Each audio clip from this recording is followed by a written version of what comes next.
बाजारों में भारी बिकवाली देखने को मिली है। चौतरफा गिरावट की गिरफ्त में इस समय बाजार ट्रेड करते हुए निफ्टी बैंक 5.5% लगभग टूट चुका है, तो मिड कैप इंडेक्स 5.5% के नुकसान पर खड़ा है। साथ ही साथ 3.5% की गिरावट आप देखेंगे सेंसेक्स और निफ्टी में, तो ये एक वन साइडेड फॉल देखा जा रहा है। फार्मा को छोड़ दीजिए और बाकी सभी इंडाइसेस दरअसल आज के सत्र में कमजोरी पर ही कारोबार कर रहे हैं, और ये जो भी बिकवाली आई है वो दरअसल आई है हमारे इंटरनल फैक्टर्स पर। और सबसे बड़ी जो वजह इस समय मानी जा रही है आज की इस बिकवाली के पीछे वो है लॉकडाउन का डर, और वही डर आज बाजार पर भारी पड़ा है। और इस बिकवाली में आप गौर कीजिएगा, इंडिया विक्स में करीब करीब 15% का उछाल आ चुका है। ये लेवल्स बहुत हाई माने जाते हैं। इसी लेवल के चलते आप देखिए 14,300 तक फिसलता हुआ निफ्टी बैंक 31,000 तक फिसल चुका आज के सत्र में। और फार्मा छोड़ सभी सेक्टोरल इंडाइसेस में बिकवाली देखने को मिली है। बिकवाली का मार आपको फाइनेंशियल्स में ज्यादा दिखाई देगा, क्योंकि डर यही है कि अगर लॉकडाउन आता है तो लोगों की रोजी रोटी पर असर पड़ता हुआ दिखाई देगा। ऐसी स्थिति में फाइनेंशियल एक्टिविटी पर इंपैक्ट आएगा, और खास तौर से एनबीएफसी, माइक्रो फाइनेंस इंस्टीट्यूशंस, इनके पेमेंट्स क्या समय पर हो पाएंगे, ये सवाल बाजार के कई सारे लोग पूछ रहे हैं। और डर यही है कि अगर डिफॉल्ट आता है तो इन पर सबसे पहले मार पड़ेगी, और पहले से ही दरअसल पोजीशंस काटी जा रही हैं। ऑटो, रियल एस्टेट भी इस बिकवाली में सबसे आगे है, और ऑफ कोर्स निजी बैंकों की तो धुलाई हो ही रही है।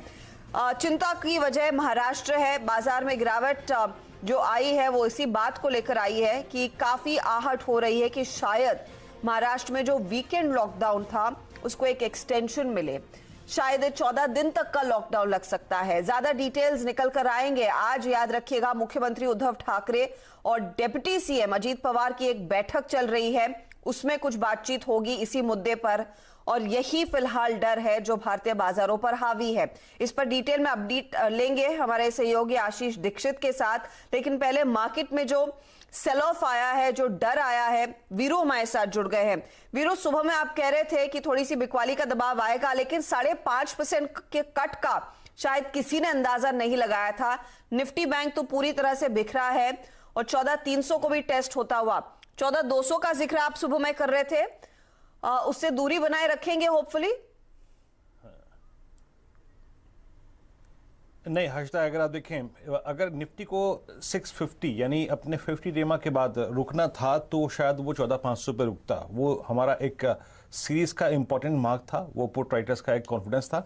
हालांकि कम कॉन्फिडेंस था, लेकिन फिर भी वो एक कॉन्फिडेंस एरिया था। हर्षदा, जिस प्रकार का ये सेल ऑफ है, अभी कुछ देर पहले आपने यतिन की खबर भी सुनी, मेटल्स को लेकर। मेटल्स इस बाजार के डाउनसाइड को, निफ्टी की डाउनसाइड को काफी रिस्ट्रिक्ट कर रहे थे, लेकिन उस खबर को भी आज ही आना था। हर्षदा, यहाँ पे 2 पॉइंट्स हैं, याद रखिएगा, नीचे की तरफ, जो कि मेरे को बहुत क्लियरली विजिबल लगते हैं। सुबह सुबह हमने 14,500 की पुट भी ली, 300 की पुट भी ली। अगर आपके पास वो पुट है तो होल्ड रखिए, क्योंकि हमने 50 डेमो को वॉलेट कर दिया हर्षदा। और दूसरी चीज है, 2 लेवल्स हैं। आज का लो सिमिलर है एग्जैक्टली आपके 25 मार्च के लो से, और वो है 14,271। इसके वॉल्यूशन के बाद जो लेवल्स मेरे को आज क्लोजिंग या फिर अगली मॉर्निंग तक या फिर कल क्लोजिंग तक नजर आ रहा है, वो है करीब करीब 14,151, 14,119, जो कि है निफ्टी का 100 डे एक्सपोनेंशियल मूविंग एवरेज। मैं अभी ऑप्शन स्टेट्स दिखा था हर्षदा, अभी पुट राइटर्स के पास कोई कन्विक्शन नहीं है। जो फियर, लॉकडाउन फियर के चलते अगर आप देखें, पुट राइटर्स के पास कोई कन्विक्शन नहीं है कि ये एक्सटेंडेड फॉल है, ओके इस पुट्स को बेचते हैं, नहीं, ऐसा कुछ नहीं है। 14,500 पे काफी स्ट्रॉन्ग कॉल राइटिंग है, यानी आप निफ्टी फ्यूचर्स पर या फिर निफ्टी स्पॉट पे 14,500 और 550 का स्टॉप लॉस लगाकर अपने शॉर्ट्स को होल्ड कर सकते हैं, पुट्स को लॉन्ग होल्ड कर सकते हैं। नीचे की तरफ हर्षदा 119 यानी 14,119 और 14,150 की पॉसिबिलिटी बहुत स्ट्रॉन्ग लग रही है। रही बात हर्षदा निफ्टी बैंक की, ये कल्प्रिट है। एक्सप्लेन आपने सारे रीजंस कर ही दिए, मैं ज्यादा नहीं बोलूंगा इस पर। हर्षदा, यहां पर टूटने के बाद 32,000 अगर आपने पुट्स ली हैं या फिर आप शॉर्ट गए हैं, तो अब एक लेवल आपके जहन में होना चाहिए, और वो है 29,700, 29,750। क्यों? ये आता है निफ्टी बैंक का 200 डे एक्सपोनेंशियल मूविंग एवरेज, और साथ ही साथ ये हमारा बजट से 2 दिन पहले जो हमने लो लगाया था 29,700 यानी 28 जनवरी को, ये वो लो है। तो ये 2 मीनिंगफुल लोज जो हैं निफ्टी और निफ्टी बैंक पे ड्यू लगते हैं आज की सेलिंग प्रेशर के बाद। बहुत सारे दिग्गज स्टॉक फ्यूचर्स लाइक कोटक अब फ्रेश प्रेशर में आ रहे हैं। तो हाँ, आई मीन प्रेशर है हर्षदा, और ये एक्सटेंड हो सकता है। प्रेशर है, प्रेशर एक्सटेंड हो सकता है, और प्रेशर एक्सटेंड होने की वजह यही है, बाजार में दरअसल डर है कि लॉकडाउन जल्द से जल्द अनाउंस होगा। आशीष दीक्षित दरअसल इस खबर पर नजरें रखे हुए हैं। आशीष बताइए, आज सीएम और डिप्टी सीएम की बैठक चल रही है, वहां से क्या क्या आप सुन रहे हैं? क्या इस समय जो बाजार भुना रहा है कि एक लॉकडाउन लागू हो सकता है, उसकी कितनी संभावना है, कितने चांसेस हैं?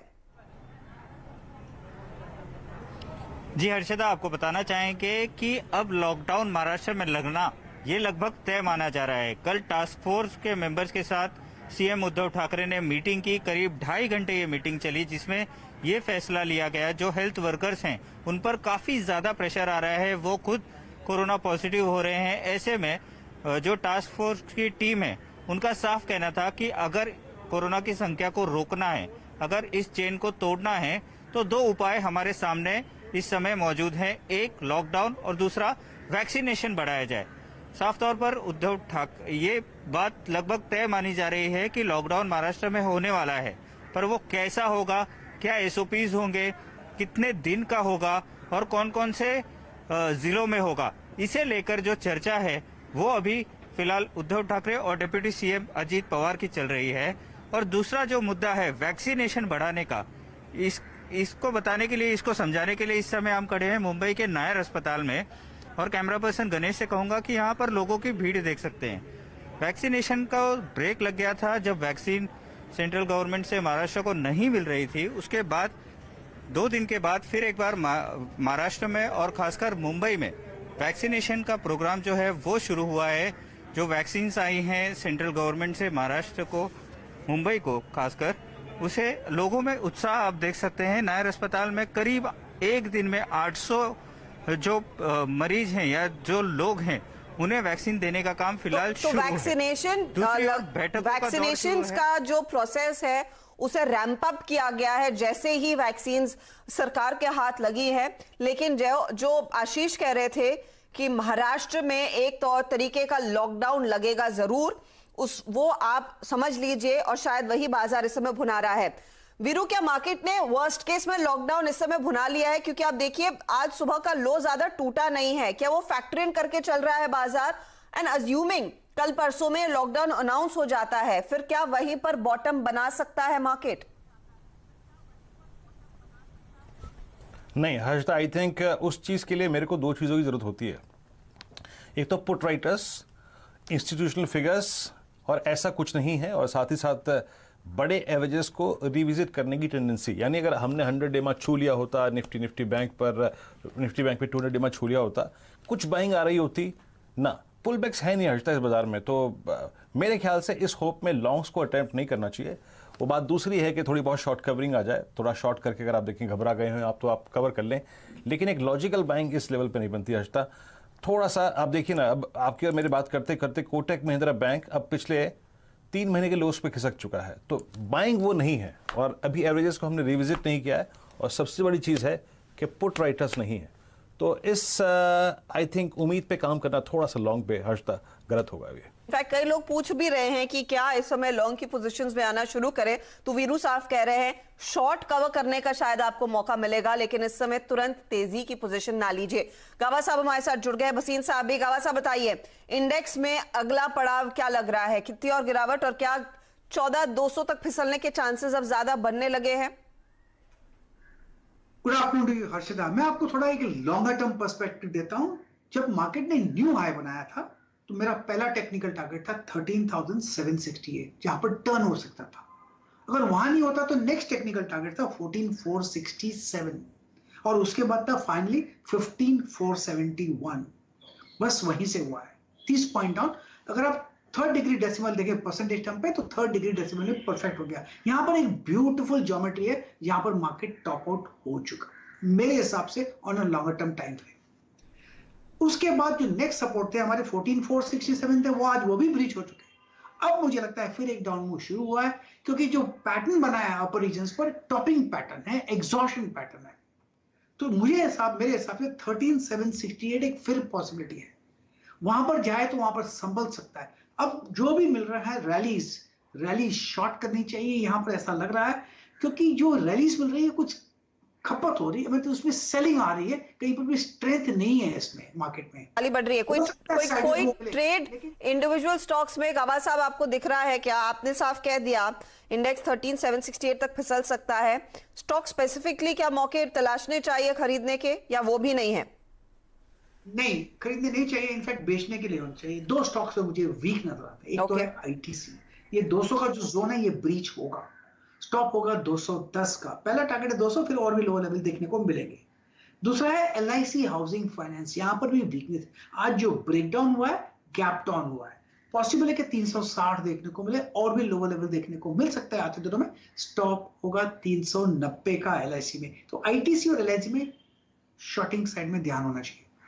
शॉर्ट साइड की पोजीशंस पर फोकस कीजिए, गाबा साहब ने साफ कह दिया, और शायद 14,000 के नीचे के स्तर भी आगे देखने को मिलेंगे।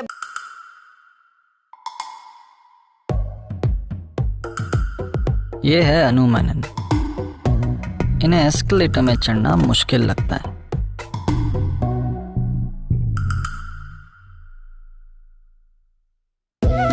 पर अब स्टॉक्स पे इन्वेस्टिंग इन स्टॉक्स इजी।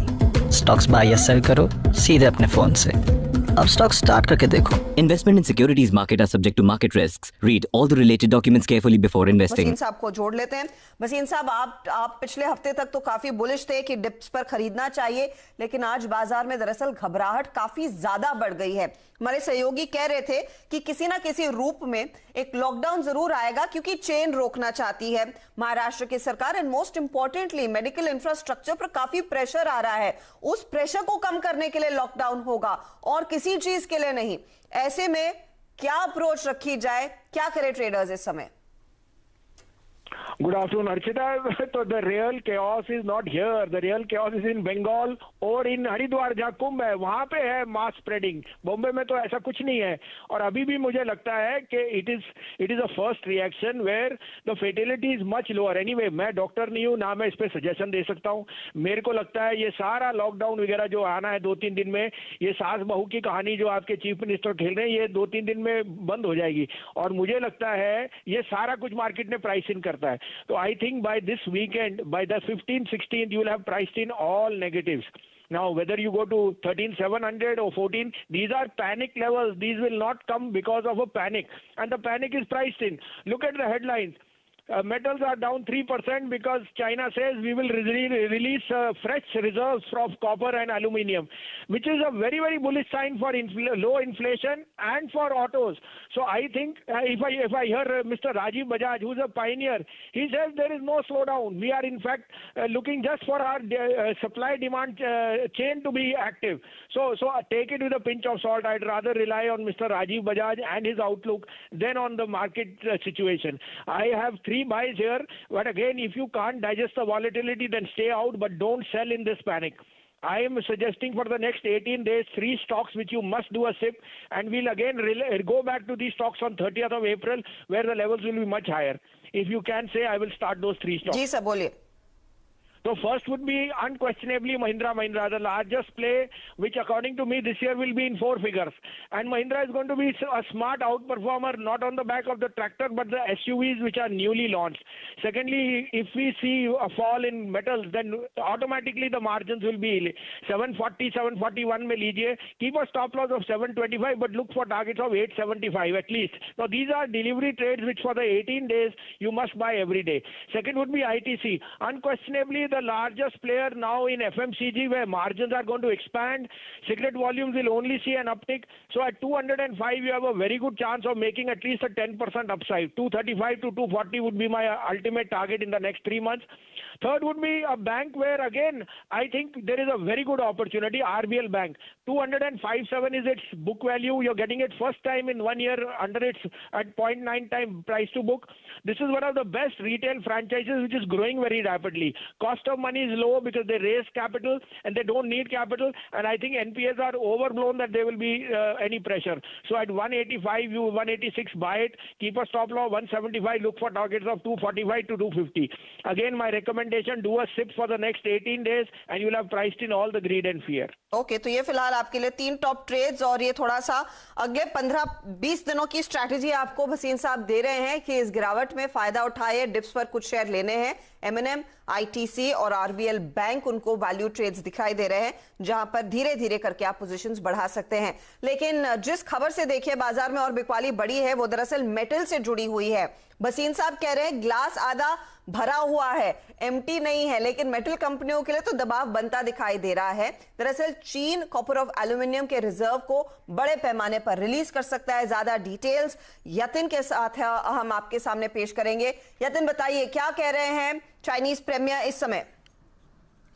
देखिए हर्षदा, बहुत ही कहें तो कॉशन स्टेटमेंट्स आ रहे हैं चाइनीज गवर्नमेंट से, और चाइनीज प्रीमियर की जो इनकी पोलित ब्यूरो की मीटिंग होती है वहां चाइनीज प्रीमियर ने स्पेसिफिकली कहा है कि जो मेटल्स और कमोडिटीज में रैली हुई है पिछले 6-12 महीने में वो चिंता का विषय है, क्योंकि अभी इंडस्ट्रियल इन्फ्लेशन यानी जो महंगाई का दर है वो चाइना में कमोडिटीज के वजह से बढ़ रहा है और इसको कंट्रोल करने की जरूरत है। और इसीलिए चाइनीज गवर्नमेंट ने इंडिकेट किया है वो प्राइस कंट्रोल ला सकते हैं और जरूरत पड़ने पर जो उनके स्ट्रेटेजिक रिजर्व्स होते हैं, खास करके कॉपर, एल्यूमिनियम और निकल के अंदर, वो मार्केट में रिलीज करके प्राइसेस को शांत किया जाएगा।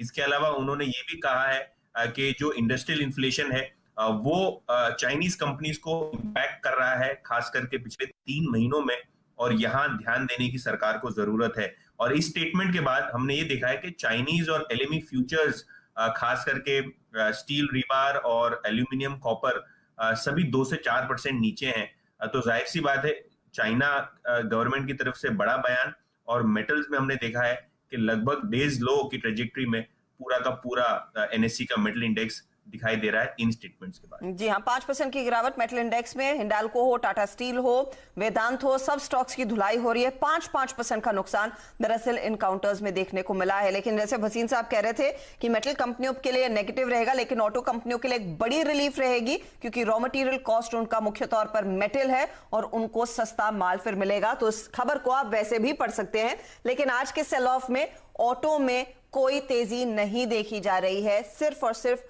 मंदी के सौदों पर लोगों का ध्यान है। एक काम करते हैं, लेंगे एक ब्रेक के बाद कुछ स्टॉक्स पर नजरें रहेंगी। HDFC बैंक में दरअसल बिकवाली बढ़ गई है, 1370 के लेवल को इसने कर दिया है ब्रीच। अब यहां से आगे अगला रुझान कितना कमजोर रहता है उस पर भी चर्चा होगी। आप बने रहिए CNBC आवाज के साथ।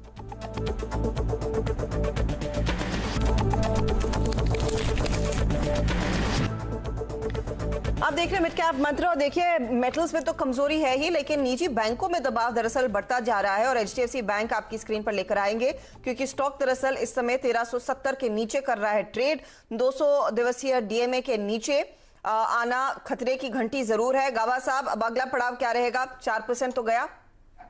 HDFC बैंक में वीकनेस तो है, जो आज ब्रेकडाउन हुआ है, काफी गैप डाउन खुला हुआ है। तो मुझे लगता है नेक्स्ट लेवल अराउंड 1275 के करीब या 1300 का ये जोन है। 1300 एक पॉसिबिलिटी। अब 1368 पे ट्रेड कर रहा है, किसी को शॉर्ट करना है तो शॉर्ट कर सकते हैं, अब भी मौका है। 1400 का एक स्टॉप लगाना पड़ेगा, क्योंकि मार्केट वीक है और बैंकिंग क्षेत्र, मैंने फ्राइडे शाम को ही कहा था, मेक और ब्रेक लेवल से ब्रेक हो गया।